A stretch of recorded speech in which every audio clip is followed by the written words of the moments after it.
అమ్మవారి కనుబొమ్మల గురించి చెప్తారు. చెప్పండి, ఎవరో ఏదో మాట్లాడుతున్నారు. ఏం లేదా? ఓకే అండి.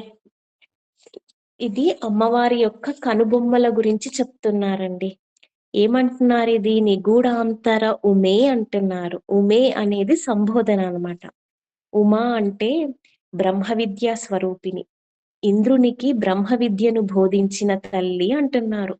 పరమశివుని కోసం తపస్సు కోసం వెళ్ళబోతుంటే హిమవత్ పర్వతరాజు యొక్క భార్య మేనకాదేవి అంటుంది కదా, తెలుసు కదండి, హిమవత్ పర్వతరాజు మేనకాదేవి యొక్క పుత్రురాలే పార్వతీదేవి. ఆమె భార్య మేనకాదేవి అంటుంది కదా, అమ్మా నువ్వు సుకుమారివి తల్లి, నువ్వు ఆ అడవులలో వెళ్ళి తట్టుకోలేవు, నువ్వు తపస్సుకు వెళ్ళొద్దమ్మా అని అంటుందన్నమాట తన బిడ్డ మీద వాత్సల్యంతో. అప్పుడు ఆ రకంగా ఏర్పడిన నామం ఉమా. మా అంటే వద్దు అని, ఉమా అంటే వెళ్ళొద్దమ్మా అని చెప్తుందన్నమాట తల్లి. తల్లి అయినా పరమశివుని కోసం తపస్సు కోసం వెళ్ళిపోతుందన్నమాట ఆ తల్లి. ఇది ఉమా అని సంబోధన. ఇప్పుడు భ్రువౌ అంటే కనుబొమ్మలు. భుగ్నే కించిత్ అంటున్నారు, అంటే కొంచెం వంగి ఉన్నాయన్నమాట. ఆ రకంగా వంగి ఉండటం అనేది సాముద్రిక లక్షణం పరంగా చెబుతున్నారు. దేవతా స్త్రీ అందరూ కూడా సాముద్రిక శాస్త్ర పరంగా ఉంటారండి. అది దేవతా స్త్రీల యొక్క లక్షణం. అది ఎలా ఉందంట పోల్చి చెప్తున్నారు. రతిపతేహే అంటే మన్మథుడు. మన్మథుడి యొక్క భార్య పేరు రతిదేవి. ఆ రతిదేవి యొక్క భర్త మన్మథుడు ధనస్సుని పట్టుకున్నట్టుగా. ధనస్సు ఎలా ఉంటుందండి? ఇలా వంగి ఉంటుంది కదా ధనస్సు, అలా ఉన్నాయట కనుబొమ్మలు. ముష్టి అంటే మధ్యలో ఉన్న భాగం ఏమిటి? ధనస్సు మధ్యలో ఉన్న భాగం.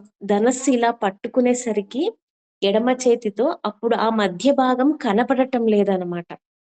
మనం చేతి మధ్యలో పెట్టి పట్టుకుంటాం కదండి ధనస్సు, రెండు వైపులా ఇలా వంగి ఉన్నదనమాట. ఇది మన మన్మథుని యొక్క ధనస్సుతో పోల్చి చెప్తున్నారు. ఈ పోల్చి చెప్పడం ఎందుకంటే తెలిసిన దాని ద్వారా తెలియని తత్వం అన్నమాట.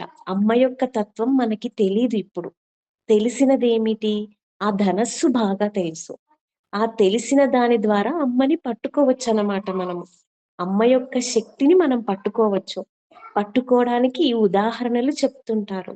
ఆ రకంగా ఉన్నది ధనస్సు. ధనస్సుకి అంటే అల్లే త్రాడు ఉంటుంది కదండి, తాడు ఇలా ఉంటుంది. అవేమిటయ్యా అంటే అమ్మ యొక్క నేత్రములు, నేత్రముల యొక్క కనురెప్పలు. ధనస్సు అల్లే త్రాడు అలా పోల్చి చెప్తున్నారనమాట. అద్భుతమైన శ్లోకం అండి. నిగూఢాంతరం అంటే ఆ మధ్య భాగం మటుకు కనపడటం లేదంట. ధనస్సు చేత్తో పట్టుకున్నప్పుడు మధ్య భాగం, ఎందుకంటే ఎడమ పిడికిలితో బిగించి ఉన్నాడు ఈ మన్మథుడు. ఈ ధ్యానం చేస్తే మనకు వచ్చే ప్రయోజనం ఏమిటి? అమ్మవారికి ఒక రకమైన ఆసక్తి అంటే అనురాగం ఉన్నది అంట. ఏమిటది? భువన భయ భంగ వ్యసనిని అంటున్నారు. భువనములు అంటే చతుర్దశ భువనములు, 14 లోకములలో చరాచర జగత్తు అన్ని కదిలేవి కదలనివి అన్ని ప్రాణులకి భయాన్ని తీసివేసే ఆసక్తి అన్నమాట. వాళ్ళలో నుంచి భయాన్ని లాగివేయాలి అనే ఆసక్తి, అనురాగం అన్నమాట ఆ తల్లికి. ఎంత కరుణ చూడండి అమ్మవారికి. మనందరం బిడ్డలం కదండి, బిడ్డలందరూ బాగుండాలి అని చూస్తుంది తల్లి. మనం అల్లా చేసేది ఆ తల్లిని పట్టుకోవడమే. లొకేషన్ అంటే స్థానాన్ని చూస్తున్నాం ఇప్పుడు కనుబొమ్మలు. తర్వాత అసోసియేషన్ అంటే తాదాత్మ్యత చెందాలి. తర్వాత భావన తెచ్చుకోవాలి, విజువలైజేషన్. ఈ 4 మెట్లుగా సాధన ఉంటుందని ముందు శ్లోకాల్లో కూడా చెప్తూ వస్తున్నాను. ఈ 4 కలిపి సాగాలి. అమ్మని భావించుకుంటూ ఉండాలి. అప్పుడు ఈ భయాలను తీసివేస్తుంది. మీకు అనుకోవచ్చండి నాకేం భయాలు లేవు అని అనుకోవచ్చు, కానీ ప్రతి జీవిలోనూ భయం ఉంటుందండి. వీటన్నిటికీ సొల్యూషన్ ఏమిటంటే మనకు వైరాగ్యం వలన మనకి ఆ అభయం వస్తుందంట. ఇది ఇది అమ్మవారి యొక్క భువన భయ భంగ వ్యసనిని. ఆ భయములన్నీ తీసివేస్తుంది. ఎప్పుడైతే అమ్మవారి యొక్క కనుబొమ్మలని కనుక ధ్యానం చేశాము అంటే ఎవ్వరూ భయపడనవసరం లేదు. అన్నీ అమ్మనే చూసుకుంటుంది. అమ్మని శరణు వేడితే, అమ్మని ప్రార్థిస్తూ ఉంటే, అమ్మపై భారం వెయ్యాలి. ఇంకా అంతే.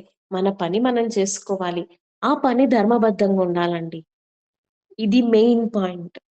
మనం ఏదో పనులు చేస్తున్నామని గాదు. మన చూపులో, మన ప్రవర్తనలో, మన మాటలో, ఇంట్లో అనే కాదు బయట ఎక్కడైనా మన సరౌండింగ్స్ మనం ఎంత ధర్మంగా ఉంటున్నామనేదే అమ్మ చూస్తది మెయిన్.